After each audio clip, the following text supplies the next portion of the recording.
That's the Thai version of Lara Croft. Hell yeah. As the saying goes, I throw it in.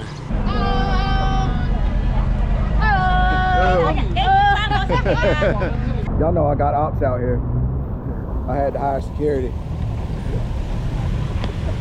We pack in. What's going on, friends? I'm out here at Starbucks on Beach Road. I walked in and pretty much immediately the girl said, we don't have any water. So I walked right back out. But then I thought, well, maybe they have some of those refreshers. So I came back in and she did have those. So I've got a strawberry acai refresher. I just sat here and drank my drink and played on my phone for a little while. I have this app on my phone called Vitacolor, and it's a color by number app. So there's a ton of different pictures. You click on a color and where that color belongs in the photo will light up. And so you just tap on it and it colors it in. And you do that for all the colors until you color in the entire picture. It's just relaxing to me to do that. I like art. I like anything that involves a little bit of creativity. Now, I understand I'm not creating the picture. It's already done. I'm just tapping, but it's a little bit of a puzzle. I don't really know how to explain it. It's just something that I do and it relaxes me. So I do have my book, Lee Child, The Affair. I went back to Canterbury Bookstore and I bought 4 novels, 2 Jack Reacher and 2 Michael Connelly's, because I was finished with all my other novels. So I started this one the other day. Pretty good so far. I actually didn't read any of it today though, because I was too busy playing on my phone. Today is the 19th, which is the last day of Songkran. I'm gonna head on over here to Nettie's Visa service. I'm gonna meet Aaron there. We're just gonna park our bikes and then walk all over Pattaya. So probably right about now, you're starting to hear some music in the background and things are building up to a crescendo, and you're gonna have a massive bass drop or kick drum right about now.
Sometimes I have to pull my shades off and rub my eyes because I feel like my contacts are getting ready to wash out. I bought some goggles and I wore those last Friday night, but they really didn't work too well. I'm fine with getting splashed. I just hate it when I get it shot right in my ear.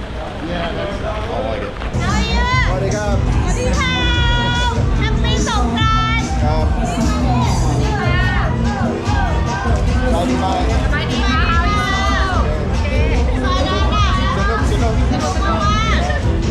This is where I come get my chicken masama. I come here so much that as soon as she sees me, she already knows what I want.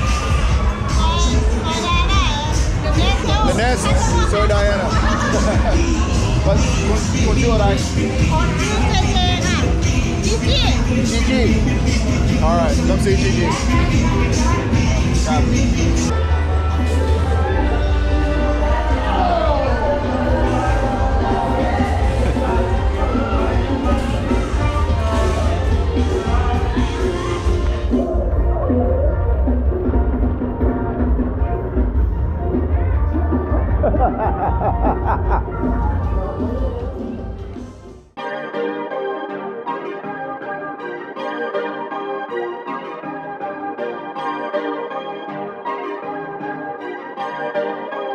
Perfect. Perfect.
All right, friends, this is where Songkran basically went left. You'll notice as he's walking into the foam pit, his Weasels in the Bushes sling pack is still intact. It's not cut, it's not open. But then we go back out on the road where the monk is blessing him. You'll see the bag is cut open. What's going on, friends? I'm doing the final edit on this video and I just realized that there's probably gonna be some people that are asking, Phil, you were standing right behind Aaron. You had the camera right on his sling pack. Why didn't you notice that it was cut open?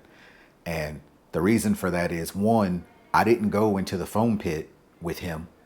I stayed out on the road getting more B-roll, so I wouldn't have noticed it there.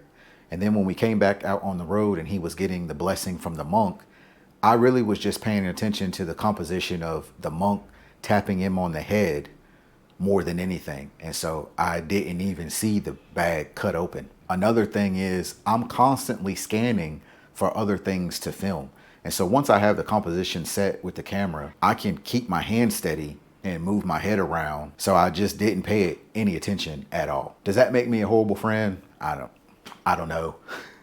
I feel bad about it, but that's what happened. And that's the reason why I didn't notice that the sling pack was cut. So I'll bring you back to the vid and let Aaron give you his take on what happened that day. It was real congested and I felt like, I don't know, looking back on it, something wasn't right about that moment, and I remember my bag getting tugged a bit. I thought it was just someone brushing against me, walking the opposite. I mean, there's so many people. That was the last thing on my mind, like someone was gonna cut the bag. And then it was cut and all my shit was gone. Someone had taken his phone, his wallet, which had his money and credit cards, his condo key, and also his key to his motorbike. Yeah. And he had some friends run up behind him and was like, hey, something up with your bag, blah, blah, blah. We couldn't understand what they were saying. We thought maybe they were just saying like the top of it was open or something like that. But then once he pulled it off, realized that it was cut. I still didn't know it was cut. I thought like it had snagged and ripped because the one Ziploc bag was still in there, and I'm like, oh, thank God. And I had like a momentary sigh of relief.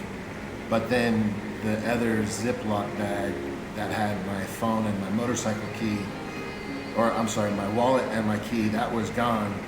And then as I look at the other bag, it had a cut through it too. Like it was a precise cut. They cut the outside, took the wallet and the key, cut the Ziploc, took my phone, and they were gone. So.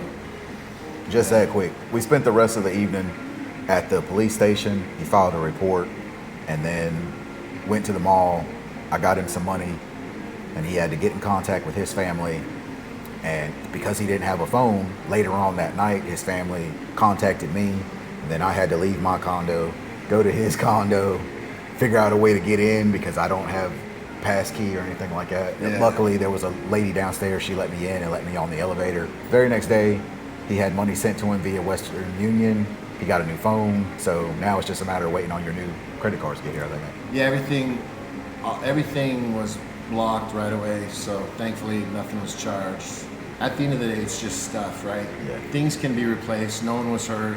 No one got stabbed or worse, you know. So it's just a major inconvenience, and you know, things happen. So you should be aware that although, you know, like we've talked about this before, the majority of the time we leave stuff on our bikes.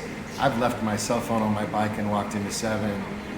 The majority of the time I feel very safe. It's just there were thousands upon thousands of people for this festival. The other thing about the safety in Thailand, you hear me say it all the time. I've never felt unsafe here. No. I've never felt like somebody was going to try to rob me or anything like that. But at the same time, I also have mentioned anything can happen. It doesn't matter where you are, you still have to kind of be cognizant of your surroundings. There's things you can do. Like I could have had the backpack on the front. Right. Like the other day when we went out and I just had the clear bag with all my stuff in it. I had it slung over my chest and it was in front of me. And basically just take your essentials. Yeah. Whatever you actually need while you're out there playing water, that's really all you should bring with you, just in case you happen to lose it or it happens to get taken from you. At the end of the day, would you go to Songkran again? Absolutely. I'm mostly upset about the fact that that experience was taken from me. Talk about robbing me of the experience of like the biggest festival of the year, the last day, the big shebang. And it's like when we left and I was on the way home on a motorbike, there was people still tapping me on the face and spraying me. I was in no mood to smile. You know, I just been robbed, but I still had like this feeling of like, man, this is a great experience, but it just was tainted by what had happened. Maybe next year, you know, I won't take anything. I'll just take a gun. I mean a water gun. I'm gonna be strapped next Songkran. You spray me with water, you're gonna get it. Yeah, Happy New Year. Catch y'all on the next one.